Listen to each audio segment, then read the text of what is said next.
You're listening to 5 Things with Lisa Birnbach.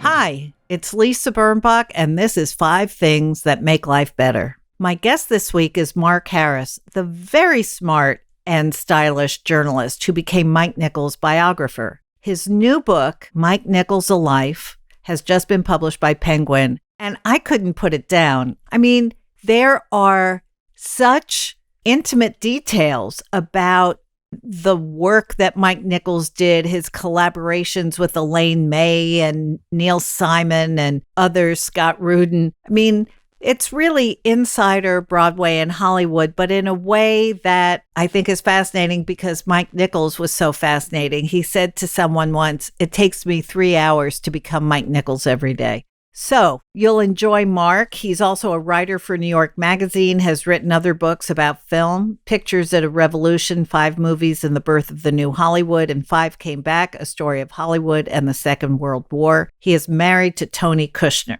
Now, before that, I have a few things to say. The first is, at no time over the past weekend did I worry about what was brewing in the White House. It felt great. Don't you feel freer? I do. There's a grown-up in charge. And in fact, there are many grown-ups in positions of power and authority in Washington. What a relief. But there is also a mantle of hypocrisy draped over the Congress like a big, fat shawl. It's truly demoralizing. Neera Tanden is unapprovable because of a few tweets she wrote during the terrible years of Trump, even though nothing she said was close to the poison said by Trump or Pompeo, McConnell, Jim Jordan, etc., etc. Lindsey Graham, probably the most pious hypocrite of them all, I have my eye on him, read her tweets aloud during the confirmation hearings. Come on! As Dana Milbank wrote in the Washington Post, after 4 years of excusing lies, racism, vulgarity, law-breaking, and self-dealing by the Trump administration, your idea of healing is to defeat Biden nominees for speaking the truth. You know who you are. It's probably not you, because you wouldn't be listening to me and being that person. And if you know anyone addled and possibly disturbed enough to have somehow fallen under the spell of QAnon, I can only shrug and hope that they regain their senses. Also this week, our dog finally got to start walking outside and peeing outside. The first pee before 7 a.m. is not my favorite thing in life anymore, but I do like a routine, and the dog does provide some of routine, and Sheila is for me, a little unmanageable in the walk. She's so excited by the noise and the dogs and the smells and little bits of dirt on the ground. It's a bit of a challenge for me, but it gets me out there with the dog people who are all so nice and welcoming. Also, I know that having a baby dog, like having a baby person, makes me boring.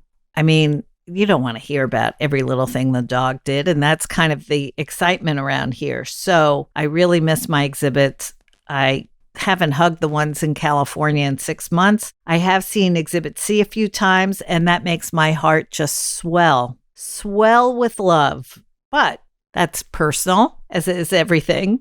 Before we get to Mark Harris, here is my list of 5 things that make my life better. Numero uno.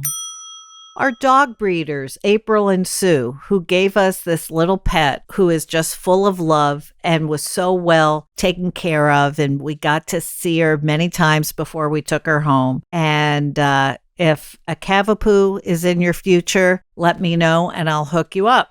Number 2, our dog trainer, Sam Schmidt. There is no way that 2 people who have never raised a puppy before and never raised a baby together and didn't raise any babies in the 21st century could manage this adventure without some expert guidance. Sam is experienced, smart, calm, and fun. We always look forward to her visits and feel immensely grateful to have her in our lives. Number 3, Bulgarian Feta. Yes, I mean feta cheese. Now, I have loved feta cheese ever since I discovered it, probably not until I went to Greece in the 70s. It's very sharp. It's great with tomatoes. It's great, but sometimes it's a little too sharp, or sometimes the feta I have bought in New York has not been great. And then my Exhibit A and his wife told me about Bulgarian Feta, which is not as easy to find. It is less sharp, little less salty. I crumble it on pretty much everything, and it's like adding a wake-up call to your food. I get mine from Zabar's. Number 4, Dolly Parton, who in her giggly, easy way got her Moderna vaccine on camera, chiding naysayers as cowards. You know, I think she reaches a lot of people who probably do watch Fox News and probably do believe in all kinds of things. And she didn't tell them that she helped finance the Moderna vaccine, but that's because she's a humble hero. She did sing as she was getting her shot to the tune of Jolene. She did sing Vaccine. She is one of a kind. And number 5, The Graduate. With Mike Nichols on my mind, I revisited the first movie he ever directed. Written by Calder Whittingham and Buck Henry and starring newcomer Dustin Hoffman and Anne Bancroft, The Graduate gets at feelings of isolation, directionlessness, decadence in a sunlit Southern California world of plenty. Plenty of drinks, plenty of free time, plenty of money, plenty of frustration, plenty of cigarettes. The love story that takes hold still takes one's breath away. And the film, as they say, holds up. So, without much further ado, Mark Harris, the biographer of Mike Nichols, coming right up.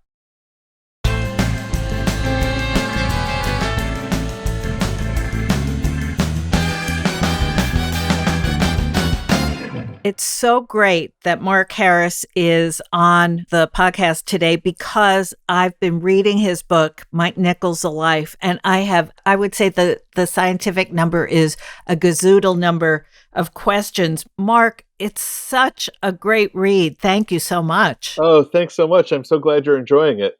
Oh, the detail. Well, first of all, I want to say that Mike Nichols, of all the figures in New York cultural life, Mike Nichols was the one person I was always very much wanting to meet because he seemed to be brilliant on so many fronts. You have revealed his inner life in a way that now I feel maybe I was better off. What a complicated guy. Well, I think probably if you had gotten to meet him, you would really have liked him, depending, I guess, on when in his life you met. But during the time that I knew him, which was really in his 70s and the last 12 or 14 years of his life, he was really a happy, very settled man in many ways, with most of the hardest struggles of his life pretty well behind him.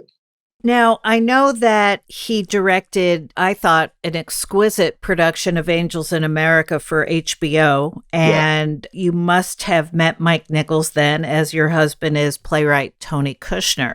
That's right. That was the first time I met him, and I was trying to remember when the actual first time I met him was, but weirdly, I can't. I think it might have been while he was working. Like, I think it's possible that it was in Central Park on the night that he was filming the scene where The Lewis sex scene? goes, the sex scene, which is Yeah. certainly like meeting him in action, you know? But I feel like I got to know him very early in what turned out to be the extremely long process of making Angels in America, and he was a delight. Well, he was so clever. I mean, just every little bon mot that came out of his mouth. He thanked one of his wives at one point when he won a Tony, I think. He said, "Thank you for sticking with me through the thin." Right. I love that. I love that. Yeah, fantastic. So you asked him if you could be his biographer. No, I didn't. You did not? I did not, because while Mike was alive, he died in December of 2014, I had no intention of writing a biography of him. I had interviewed him pretty extensively for my first book, Pictures at a Revolution, which was partly about the making of The Graduate. Right. So I knew what a great interview he was, but, you know, the only conversations that Mike and I ever had about biography was that I would often urge him to write his autobiography. Right. And that was something that he expressed no interest in, and pretty much always joked that he had made things all but impossible for any future biographer by destroying his papers and stuff. very late in his life, I know that he got sort of interested in the idea of doing a book with someone that wouldn't have been a biography, but would have been him talking about each piece of work that he did. Uh-huh. But he died before that could ever come to anything. So no, it wasn't until after Mike died that my publisher came to me and said, "Do you think this might be something you're interested in?" And that's when I began to think about it. And you had to get permission of his family. I wanted to. I mean, I just felt that, I knew Diane, and I would not have wanted to proceed without her consent and without the consent of Mike's 3 kids, who I didn't know. Mm-hmm. But it just felt like, while I thought he would be a fascinating subject, and I knew it would be a fascinating life to explore for however many years it would take me to do it, just the idea, like, I couldn't have done it if Diane hadn't wanted me to. And logistically, I couldn't have done it if she hadn't been kind enough not only to consent, but to let me make that consent public, because Right. this was such an interview-based book, and that consent certainly opened more doors for me than I can count. Well, I mean, the kinds of people that you were talking to were not just theater people, but Gloria Steinem, who was one of his dates or girlfriends, and obviously Meryl Streep and Lorne Michaels, and people from all across the social, what would you call it? The A-team in New York, the glamorous life that was so important to him. Right. It was a Venn diagram of 6 different circles, movies and theater and publishing and politics and fashion and photography. He just knew media. I mean, he knew so many people in so many different worlds in New York that he was kind of ultimately the only person that all of those worlds had in common. Intersected with, yeah. What were some of the bigger surprises as you were researching his life and going into very deeply what was said, what was done, the mistakes made he made some very bad decisions in his life as well as great ones. Yeah, that was a hard, complicated thing to explore. I have to say, one of the most embarrassing days of my work on the book and of my life was finally calling Gloria Steinem, who, I revere. And right. this is my first chance ever to talk to Gloria Steinem. And I'm like, can we talk about one of your ex-boyfriends? Well, I'm thinking just that, or, plumbing Elaine May. And it not being about Elaine May so much as about him. Well, it was really about them. Yeah. And she was amazing about it. I think that there were definitely themes, in terms of surprises, there were themes that emerged months or even years into my research for the book that I certainly did not realize were going to be as important as they were when I started. One of them was depression. Mm-hmm. How much Mike wrestled with depression and how long it lasted. Yes. And I would say another was, in my head, when I started, I had Mike kind of pegged, I thought, as this guy who had these extraordinary 50-year careers as a theater director and a movie director, the same 50 years, going back and forth. And before that, this other extraordinary career as a performer with Elaine May. Right. But I don't think I understood until I got deeper into it, and certainly not until I talked to Elaine May, of how much his style as a director and his approach as a director and really his entire professional life had been shaped by his work with Elaine May. Like how formative that was in every way for the next, 50 or 60 years of his life. It wasn't just kind of the appetizer to a main course that was a different career. It was the beginning of him. And also, in so many ways, I learned from your book that she was the star and he held the mic for her. There's a place where you say she would go on and on until he would cut her off. And sometimes he would, seemingly be the voice of reason in their sketches. In fact, I've started watching some again because I knew we'd be talking. And I was amazed by really how incredibly inventive she was and is. Right. I mean, he always said, and I didn't find anybody who disagreed with this, that she was the more brilliant inventor of the two of them, that if you created a character or a situation, she could fill it endlessly with invention. Mm-hmm. And I think in some ways, because Mike wasn't as inventive as Elaine was in that way, he developed a separate skill, which was to create the shape of a scene. The structure, yeah. Right. Right. which And he brought to his directing work. Yeah. I think that's really true. I think in some ways that's a writing skill, to know when to move from one beat to the next, but it's also a directing skill. It's about pacing, and it's about really having almost a sixth sense for whether the audience is with you or not, and when they're getting tired of something and when they're really into something. So I think Mike, without knowing it, was training himself in a really early way to be a director in that work with Elaine. Yes, yes, I got that from your book. I also got, of course, his infatuation with wealth, with money, with things, with prestige that seemed to cover up a multitude of insecurities. Yeah, I think I'm very wary of ascribing Rosebud style, like single Right, childhood explanations to things, right. but I think when you look at Mike's childhood, which had poverty in it, but I think even more dramatically had a sudden slide from middle class comfort to poverty when his father died, which was when Mike was 13 or 14. I think that gave Mike a kind of feeling of fragility, like money Mm-hmm. is something that you can have and it's something that can go away. And if it goes away, you're in big trouble. And so the idea is that you had always better have enough of it, or maybe even too much. And I think that stayed with him even in the 1980s, which is when he has really a nervous breakdown. Right. The theme of that breakdown, in a way, the Was paranoia, fear of poverty. right? And Yeah. it's this horrible, like the people who told me about Mike in those months said this thing which was so horrible to me, which is that simultaneously he knew he was being irrational, and he was in the grip of something that he simply could not let go of, which was this terror that his children were going to be destitute, Mm-hmm. you know? That he couldn't pay for their schooling. Right, right. And it wasn't, it was a bad reaction to a prescription medication, basically, Halcyon. Mm-hmm. But you can have all kinds of different bad psychoses related to medication. And it's interesting to me that that was his. It wasn't that his reputation would Mm-hmm. vanish or that his work Yes, would right. vanish. It was that he'd be in the poorhouse, or his Right. children would be. Right.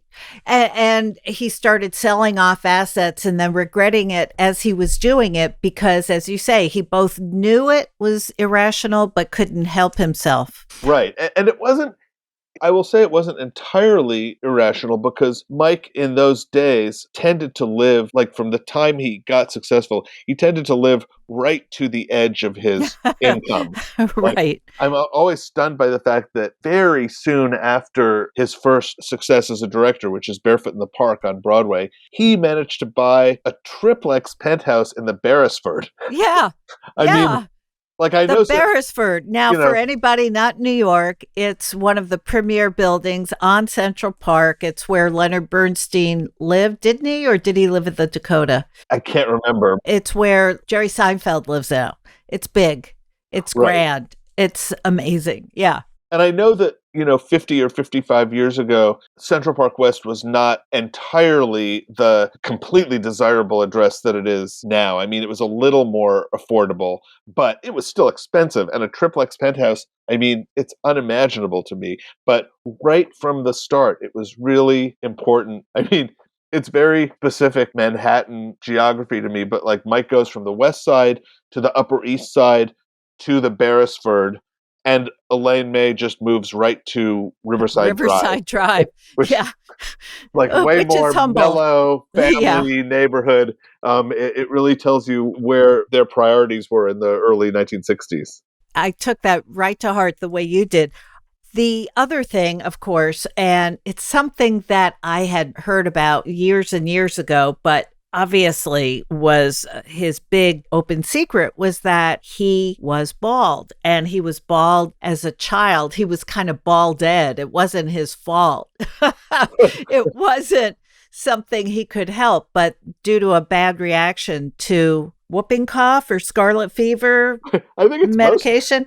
most cases of baldness are not anyone's fault. Oh, come on. You know that's not true. It was it was a bad reaction to a vaccine. Right. Or at least he was told that, because this is something that happened in Berlin when Mike was 4. So all we have to go on is what his father, who was a doctor, told him. But yes, Mike could not from the time he was a very small child, grow hair. And until his father died, for the first 13 years of his life or so, Mike was not allowed to wear any kind of hairpiece because in the sort of bad psychology of the time, the idea was, no, you have to get used to it and just get comfortable with it. Stiff upper lip, yeah. Right. And so he was very self-conscious. He was bullied. He was embarrassed. I mean, we can all relate to that. That's kind of the original sin that perhaps propelled him in some way. Absolutely. And, oh, what a great story about how he went to see Elizabeth Taylor in Rome while she was making Cleopatra at the encouragement or behest of Richard Burton. Right. This is sort of an important part of, I guess, what you would call the origin story of Who's Afraid of Virginia Woolf that I didn't know about. That Nichols had gotten to know Burton when they were both on Broadway together. Burton was just across the alley from him in Camelot, and they'd become friends. And through him, he met Elizabeth Taylor. And when the Cleopatra shoot was dragging on and on and on, and it went on for so long that Richard Burton actually had to leave the set to go make another movie, he said to Mike, "Oh, come babysit Elizabeth. She can't go out. She's trapped in her villa because she was too famous." Yeah. Right. And this was right when the news that Burton and Taylor were having an affair had broken and was causing like an international scandal. So Mike, who was really at loose ends at that moment, because that was after Nichols and May had split up, goes to Rome, and he and Elizabeth Taylor become instant friends. And it's through her, eventually through her, that he gets the job directing Virginia Woolf, but also through her. Also importantly, she said to him, "Darling, that thing on your head is no good," and introduced him to her master wig maker, right? Right. This guy, Paul Huntley, who just recently retired, who was like the great theatrical wig maker of the last 60 years in theater. And she called him and said, "Do you also do personal wigs? Because I have someone I want you to do a favor." And that was, I guess, in a way, a very unique kind of lifelong relationship. There was this thing called the Huntley box that contained Mike's hairpiece and eyebrows. And eyebrows, yeah. That would travel from location to location with him. He had several, obviously. I was going to say, he had sort of a more boyish look, and at one point his had long sideburns. Right, it evolved in the 70s. Every decade, yeah. And they were really good hair pieces, but I think, as Mike once said, I think to George Siegel, he said, "It takes me 3 hours every day to become Mike Nichols." And that idea of literally having to get out of bed in the morning and kind of compose... glue your face on. To compose a self, I think is very, how can you not imagine that has a lot to do with how you see the world and how you want the world to see you.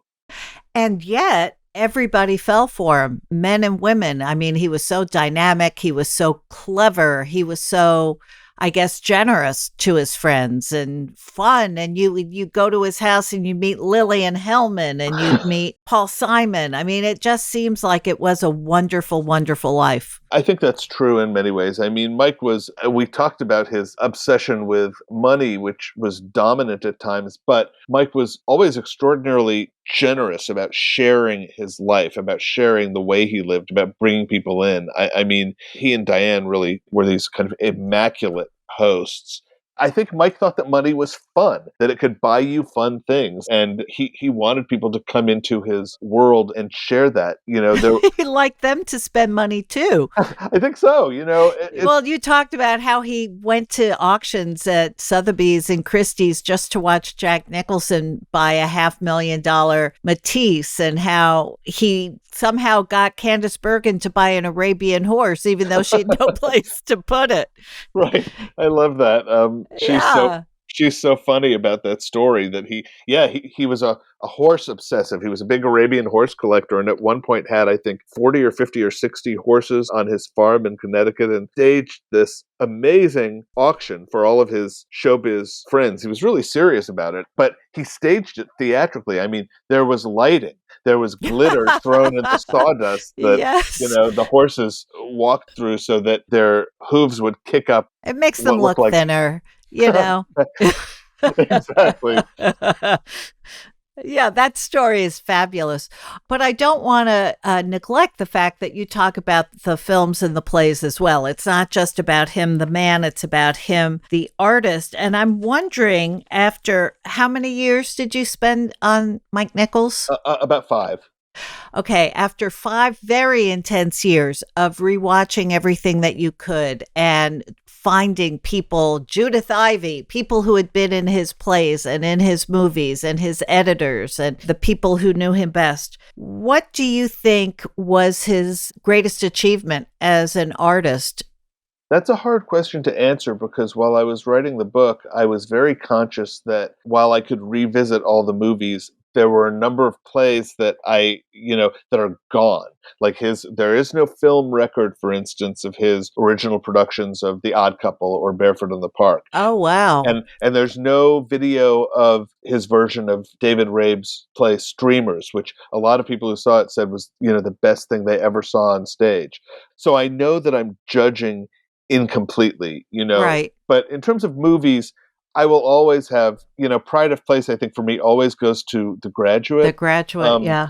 but there are other movies. I mean, Silkwood, Who's Afraid of Virginia Woolf, Angels, Carnal Mm. Knowledge. Like there was stuff that I've really Heartburn, a movie I really fell in love with while I was doing the book. There's a lot that really stands up to revisitation, and there are things he did on stage that I did get to see. Going back to his production of Tom Stoppard's play The Real Thing with Mm-hmm. Jeremy Irons and Glenn Close, I that I saw can that, yeah. still like. It's so vivid for me still, Mm-hmm. just the kind of to the millisecond timing of not only the lines but the revolving The set, revolving set, just yeah. amazing kind of clockwork direction. Were you able to interview? Yeah, you probably were able to interview Buck Henry, right? Well, I interviewed him for my first book. On The Graduate. Yeah, and happily in those talks, we went on to a lot of the other parts of his relationship with Mike, which also included, I mean, it was a long personal relationship, but professionally, it also included Catch Catch 22 22. and The And Day of the Dolphin, less right. happily. So I did have a lot from Buck Henry that I could use. Well, that's amazing because the way you've woven everybody in their right timestamp is seamless. It just feels like it's just very full. There's Buck Henry in this chapter. There's Alan Arkin. There's George C. Scott, drunk, but there he is. Yeah, Drunk is like another whole character in itself Yeah. in this book. Yes. I mean, I had this preposterous array of people to interview, to choose from, and to try to go after. And I didn't run out of people. I ran out of time. Yeah. I interviewed about 250 people, and then it was really. I mean, I felt like I had gotten who I needed and who I was going to get, but also it was time to write. And if Yeah. another year, and I could have interviewed another 100 people, and I still wouldn't have exhausted the list of people whose lives he intersected with. Yeah, yeah. And when you spend 5 years being someone's biographer, and then, of course, now when your job is to speak about that person that you know intimately, and at least in your case, you really did know him, what does that feel like? What does that feel like? Where's Mark in the mix? Honestly, I thought at the beginning of doing this, I can't do a biography. I'm way too much of an egomaniac to devote day after day after day after month after year to one other person. Who is not me? Yeah. Who's not me. Yeah. But, it's been kind of lovely. Like, I was very sad when Mike died, and I didn't realize the degree to which working on this book would, in a way, continue a conversation with him that I was still having in my head. Mm. Mentally, I was sort of asking him questions all the time while I was working on this. And then when I finished the book, which was in October or November of 2019, it felt like I had to write his decline and his death. And that Mm-hmm. felt like, in a way, losing him again. And so I was sad in a way that sad in the actual writing in a way that I didn't anticipate I would be. And now I've had this really lovely time since the book came out of talking all about him and, Bringing him back. Yeah. right, bring him back. And when that wanes, which it will soon because, new books come out every week, I think at this point I'll really feel ready to let that part of my life go. Although I'm, incredibly grateful to have known Mike. He really did change my life and my husband's life in a number of ways. And I still miss him. I really do. Well, I miss him now too, because I feel I know him. And I want to say the book is just a splendid read. Again, it's called Mike Nichols, A Life. It's published by Penguin. And Mark Harris, let's hear your 5 things that make your life better. Oh my gosh. Okay. You have a great list, I'm going to say. Thank you. I really like your list. So my first one is the Library of America, which I have really found like a great companion during the pandemic. While I've had reading time, I've gone exploring in there and I become obsessed with the mystery writer Ross MacDonald. And with James Baldwin. Those were my 2 like big reads of the last couple of years. So I'm very, very happy whenever I can dive into the Library of America. And do you read them on paper or online? I read them on paper. I feel like they're old books and they've been judged classics in a way, and I love the feeling of holding them in my hands. I like their serious covers. Yes, those black covers with a tiny bit of red. Right. It feels like you're reading something important, and you are. And you are. Yeah, exactly. But they're great. So, yes. So that's one thing. I like that one. Okay, so next is the Criterion Channel. Again, this is kind of a pandemic era thing, but we all have access now to a zillion different streaming services. And I love how curated and thoughtful that particular one is. I feel like it's the equivalent of walking into a small bookstore, but like everything on the shelf is there for a reason, and the proprietor knows you, and when you come in, they're like, oh, I have something for you. They prescribe something for you. Yes, that's how I always feel when I switch over to the Criterion Channel. You're about the 3rd person who's told me about it. I don't know why I didn't know about it, but I think it bears investing in, because that's where you get classic movies and foreign films, right? Yeah, all kinds of things, like things you've heard of that you want to visit again, but also they do mini collections within their thing. So, for instance, right now there's a set of movies called Lovers on the Run, which is about a dozen movies with that theme. Oh, cool. And so you can get led really easily from one movie to another, and it doesn't feel all worked out by an algorithm. It feels worked out by a human being. Oh, that's nice. That is very nice. Okay, number 3. I'm realizing that all my choices are pandemic-related choices. How could they not be, though? Yeah. Before the pandemic, everybody's best thing was their dog or their cup of coffee in the morning. But now life is all about finding new ways to enjoy being home. Well, please don't tell my dog that I did not put her on the list. I will not. So number 3 for me is sheet pan cooking. I feel like, why didn't I know about this before, that you could make an entire dinner by throwing everything on a sheet pan and cooking it for various times? This has been like a pandemic lifesaver. It saves on dishes. I've gotten really into certain cookbook writers who have gotten on board the sheet pan thing. And the New York Times is very bullish on sheet pan. Did you see that sheet pan insert last weekend? Oh, I have it, and it's going to be... Oh, yeah? Well, I have it tattooed. No, I'm sorry. It's going to be on my to-do list. There's something in there for like sausage with pineapples that really hit my sweet spot. Yeah, I think sheet pan cooking is kind of brilliant. It was what caterers did. I didn't know that home cooks could do that. Right. Because it seems like you're making such a huge quantity. Yeah, but it actually works out okay, because what you're really doing is like usually chopping a bunch of stuff and spreading it in a pretty low layer so that it cooks quickly over a lot of surface. So you don't end up with a ridiculous amount of leftovers or anything like that. Well, yeah, and I keep all my pieces 6 feet apart, so it makes it very, social distance my chicken pieces. If my husband heard me saying sheet pan cooking right now, he would say, like, how dare you? That's my thing. Because I should be honest and say that he has done almost all of the cooking over the last year. He's a fantastic cook, and he's really gotten into it. Oh, wow. Good. Lucky you. Very lucky me. Number 4. Number 4 is headspace.com, this meditation site, which when I was at sort of high pandemic anxiety levels like last April really calmed me down. And, we have so much input in our lives that just this thing where you have to close your eyes and be very, very focused on your breathing, even for a period of minutes, I found it super helpful. And I never thought I would get into online meditation, but I really like it. And do you do it as a practice every day or Yeah. do you have a schedule? I don't have a really rigid schedule, but I do try to do it every day. Wow. So that's something that's really improved your life indoors. Absolutely. Wow. Absolutely. It makes the Interesting. rest of my day after I do it much better. Wow. So you do it in the morning, I guess. Yeah, first half of the day, sometimes in the morning, sometimes early afternoon. Wow.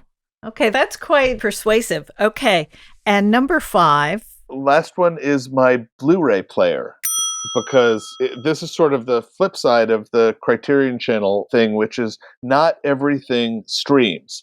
And one thing I discovered again and again while I've done book research is, it's not just really obscure stuff that doesn't stream. There's some mainstream stuff that is not available anyway but physical media. Mm-hmm. Including, since we were talking about Mike Nichols, it's basically the only way to get the movie Silkwood is Oh, on a wow. Blu-ray. So I love my Blu-ray player. They're really quite cheap. I mean, it's not like the beginning of the VCR era or the DVD era where you were paying a lot of money. You can buy a perfectly good Blu-ray player for $40 or $50. And if you're a movie buff, it's a really good thing to have. You'd be surprised at the number of things you can't get any other way. And when you want to watch one of those movies, are there still places like the Video Room that rent Blu-ray discs, or do you have to buy them? Netflix actually still does their red envelope service, although their selection is not Oh, huge. But uh-huh. yeah, you often have to buy them. But when Blu-rays started, a lot of them were like $29.95, $39.95. Now, often you can go online and find an old Blu-ray for $6, $7. So Wow. it's Yeah, just kind of worth it to buy it. absolutely. Well, I want to thank you, Mark Harris, for being on the program.